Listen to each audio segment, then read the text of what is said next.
What is up? What's up mga paroton? Kamusta? Ako nga pala ito si Jack Sparrow, muling nagbabalik. Yehey! Char. Grabe namang tawa mo yan, Jack Sparrow. Diraig mo pa yung gabi ng lagim. Char lang. For today's video, wow, video. For the go. Char. Napakadami mo talagang kaik-ikan at kalokohan, Jack Sparrow. For today's video nga guys, samahan nyo ako. Magsisimba tayo ngayon dahil linggo ngayon. Let's go! And panigurado nga mga paroton, late na naman ma-upload itong video nito dahil syempre matagal tayo mag-edit at saka mag-voiceover pa ako nito. Huy, napakahirap kayo mag-vlog. Kaya naman sa punto ito mga paroton, hindi ko na pinakita sa inyo kung paano ako naligo. At ginamit ko na nga rin pala dito mga paroton ng aking blower na may 1,000 km speed. Huy, ano daw, walang ganun. Mas mabilis kasi mga paroton matuyo yung buko pag yan ang gamit kong blower na yan. Kaya naman, yan lagi kong ginagamit pag nakita nyo sa vlog ko. O, diba? Saan kayo? Meron ba kayo niyan? Wala, char lang. At ito nga pala yung pantalon na napili ko isuot ngayon. Yan nga pala guys, yung pantalon na sinuot ko nung nakipaglaban ako kay Wolverine. Kaya butas-butas na siya ngayon.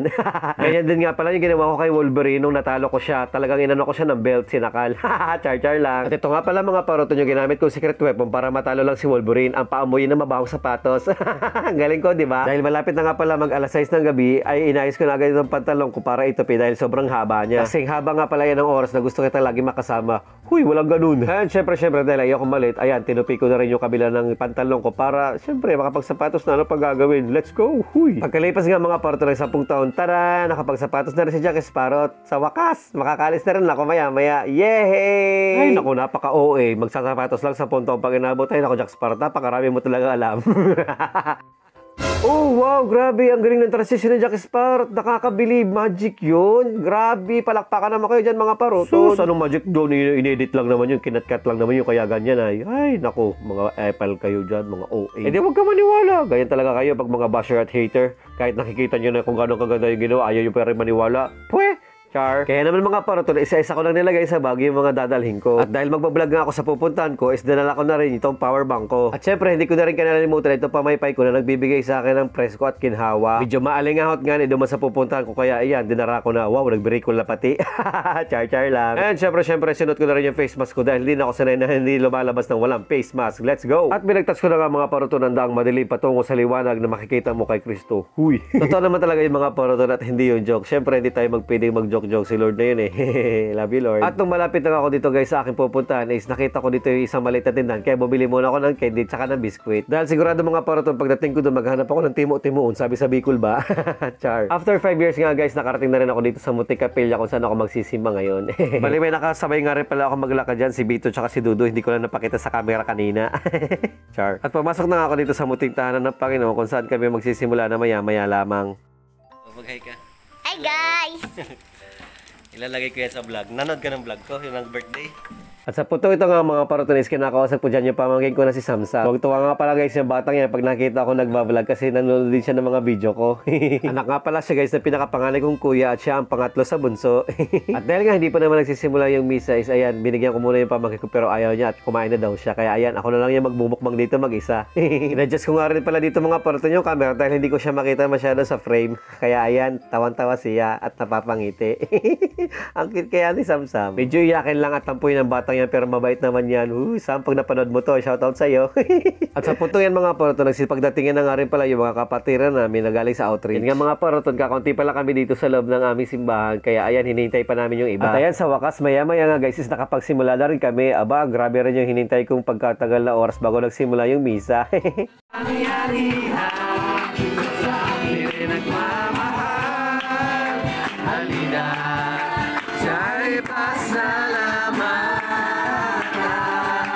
Grabe mga paroton at after 100 years guys, natapos din namin ang aming pananambahan kaya naglalakad na ako dito sa madilim na eskinita. Kuya Jack Sparrow, grabe ka naman sa eskinita, hindi naman eskinita yun eh, tabing ilog yun eh. At mga paroton, dumaan na nga rin pala ako dito sa madilim na tulay patungo sa magandang buhay. Na kahit nga minsan dumadaan tayo sa madilim na tulay ng ating buhay pero meron pa rin naghihintay na liwanag at pag-asa doon sa dulo. Ay grabe, naging motivational speaker na ang Jack Sparrow niyo for today's video. Kaya naman mga paroton, sa puntong ito is umuwi na ako at sumakay ako sa aking motor na NMAX na fully paid. Char lang. At dahil alas 12 na nga ng hating gabi natapos ang aming pananambahan, huy, hindi totoo yun, alas 9 lang, grabe ka naman. Dumaan pala muna ako dito sa docks para manghingi ng mga tira-tira na lang ulam. Huy, hindi magiging pulubi ang first zone. For the go. At syempre, sinabi ko na nga dyan kay Kuya, Kuya, pabili nga po ng 2 dinosaur. At tatawa nga rin pala dyan si Kuya at sabi niya, alin part ba ang gusto mo? At dahil wala na rin kanin sa Andok, ay dito na lang din ako sa karinderya bumili. At pagkalipas nga mga parato ng $100 million years, huy, walang ganun. Nandito na naman ako sa aking kwarto at nakauwi na. Kaya naman tinanggal ko na yung bonnet kasi hindi na nakakahinga yung buhok ko at saka nagpunas ako ng pawis dahil sobrang banas nga naman sa labas. At habang nabuboys over nga ako dito guys, is nag-iingay na naman yung mga aso sa labas. Parang gusto kong tapunan guys ng tinapay na may lason para magsitahimik. Huy, hindi ka magiging kriminal. Kulong ka. Joke lang naman yun mga paroton, hindi ko naman yung gagawin. At dahil nagugutom na nga si Jack Sparrow, abay pinipare ko na yung pagkain. Ano pang gagawin ko dyan? Ano, hintayin ko mapanis? Hus, ano ka na? At sa sobrang gutom nga ni Jack Sparrow is tumalsik pa yung ibang gravy. Kaya yan, pinipare na yan. Dahil nagugutom na siya, let's go! Kakain na! At grabe, dumating na nga pinakahihintay sa lahat ng Jack Sparrow, ang moment of the truth and the truth of the moment. Dami alam. Abay, napatirig nga ang mata ni Jack Sparrow at sobrang sarap ng pagkakaamoy niya sa manok. Ay grabe, kagutom, huy. At grabe, hindi na nga nagpatumpik-tumpik pa si Jack Sparrow at talaga nga namang nilasap ang baho at kagat at sarap ng kanyang kinakain dahil huy, hindi ka magiging parang OA ka naman dyan masyado. Huy. Ito naman napakakontrabida mo talaga. Hayaan mo lang si Jack Sparrow. Siyempre, deserve niya yan. Pagkatapos ng gutom na naranasan niya, deserve niya kumain ng masarap. O, di ba naman? Masyado kang ingitero. Char-char lang. At pagkalipas nga ng 1 million years, guys, ito na lang natira sa kinain ko at papakainin ko na dito sa 2 kong pusang makulit. Si Michelle at saka si Burikat. Ay, grabe. Parang naiiyak-iyak pa nga dyan si Burikat. Yes, finally. Binigyan din kami ni Jack Sparrow. Kanina pa kami nagugutom. Ngayon mo lang kami papakainin. Huy, grabe ka sa amin. OA. Ayan, pasensya na muna Michelle and Burikat, wala mo ng kanin for today's video kasi hindi nyo naman inuubos minsan pag marami akong kanin na pinapakain sa inyo Mahal kayo ng bigas, magtipid kayo ha. Kaya naman pagkatapos kong pakainin yung 2 kong Burikat na pusa is naghugas na ako ng pinggan. Dahil pagkatapos nga yan mga paroton is mag-shoot pa ako ng vlog kaso naman is yung gripo may gumagamit pala kaya ayan natagalan ako ng medyo konti dyan. Medyo konti. Ano kaya yun? Kaya ayan ginamitan ko na lang ng stock na tubig at eto nga pala guys yung mani na niluto ko nung nakaraang araw. Yan nga pala yung magiging panghimagas ko guys para sa panonood ko ng YouTube ngayon. At dahil nag-notify na sa akin yung upload ni Kalinga Prab, ay pinanood ko na muna yung tungkol kay Dara at kay Bea. Sobrang excited ko nga pag nakikita ko na pag na-notify si Joy o kaya si Dara sa kanyang mga video. Kaso si Joy Diwata nga pala is tapos ng pabahayan ni Kalinga Prab, kaya naman baka hindi ko na siya madalas makikita sa kanyang mga vlogs. At sa episode nga ito guys is dinalaw ni Kalinga Prab si Bea at saka si Dara. Maya-maya nga yung pinaka-highlights ng video is si Bea is nasaktan dahil nakutsilyo niya yung daliri niya at dumugo nga yun ng sobra-sobra. Dahil tinutulungan niya nga yung ate Dara niya na mag-prepare ng kanilang pagkain, kamuting kahoy, kaso nahiwa nga lang yung kamay niya, kaya nakakaawa naman yan si Bea dahil sobra yung iyak niya. Pagkatapos nga na nakakalungkot na pangyayari, eto, tuwang-tuwa naman ako habang kinakain ko yung maning niluto ko dahil napaka-perfect nga nito at ang sarap ng pagkakagawa ko. Woo! At dahil parang feeling ko sobrang galing ko nang gumawa at magluto ng ganyan, pwede na ako magtayo ng stall ng manihan dyan sa may kanto namin.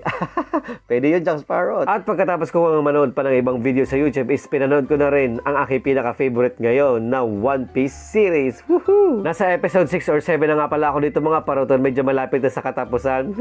Nakakainis naman, malapit na matapos. Ako lang ba guys, so kayo rin kasi never pa ako nakapanood ng kahit isang episode ng anime version ng One Piece nga nagawa ng mga ganun pang 90s. Grabe, ang tanda ko na. 90s nga ba yun guys pinalabas? So 80s, pasensya na, hindi ko kasi alam kaya wala akong idea.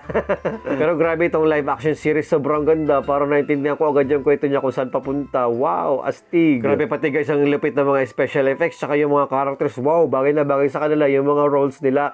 Astig! Grabe, as a first timer nga na napanood ang One Piece series at naging live action pa. Wow, nakakamangha naman pala talaga ang kwento nito at I cannot wait for the season 2 to come guys. Wow, I'm an instant fan. Kaya naman mga paroton, I will see you on my next vlog. Bye-bye!